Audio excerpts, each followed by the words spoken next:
Hello friends, welcome to DK kitchen. બાળકોને vegetables ઓછા ભાવતા હોય છે તો એને આપણે આ રીતે પરાઠા બનાવીને આપશું તો એ પણ ખાઈ લેશે. આ પરાઠા ખાવામાં ખૂબ ટેસ્ટી લાગે છે. તો ચાલો આપણે ફટાફટ બનાવવાનું શરૂ કરીએ. તો એના માટે મેં અડધો કપ કોબીજ, કેપ્સિકમ અને ગાજર લીધા છે. હવે 1 ચમચી તેલમાં આપણે વેજીટેબલ્સ સાતળી લેવાના છે.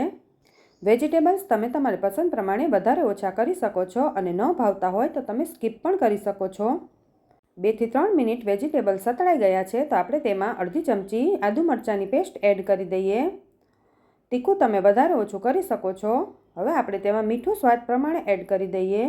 શેકેલા જીરાનો પાવડર, મરી પાવડર થોડો એવો, ચીલી ફ્લેક્સ અને ઓરેગાનો.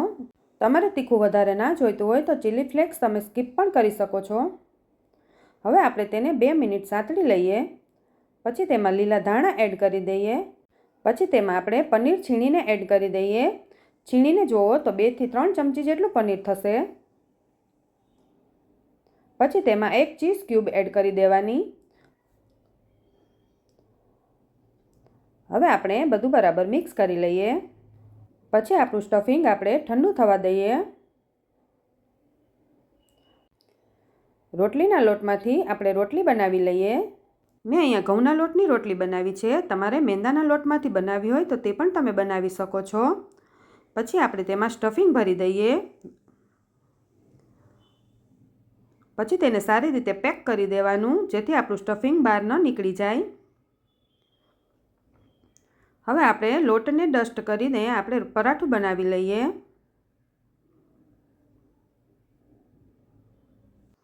હવે આપણે તેને સ્લો ફ્લેમ પર શેકી લઈએ.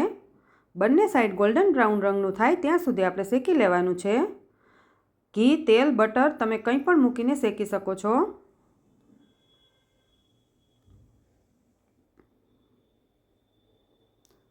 પરાઠું આપણું શેકાઈ ગયું છે.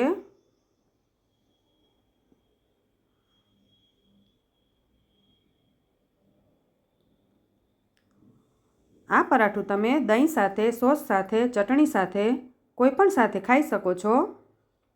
હું તમને એક પરાઠું કટ કરીને પણ બતાવી દઉં છું. આ પરાઠા આપણે બાળકોને લંચ બોક્સમાં પણ આપી શકીએ છીએ. તો તૈયાર છે આપણા વેજ પનીર પરાઠા. જો તમને મારો વિડીયો ગમ્યો હોય તો લાઈક, શેર અને સબસ્ક્રાઈબ જરૂર કરજો.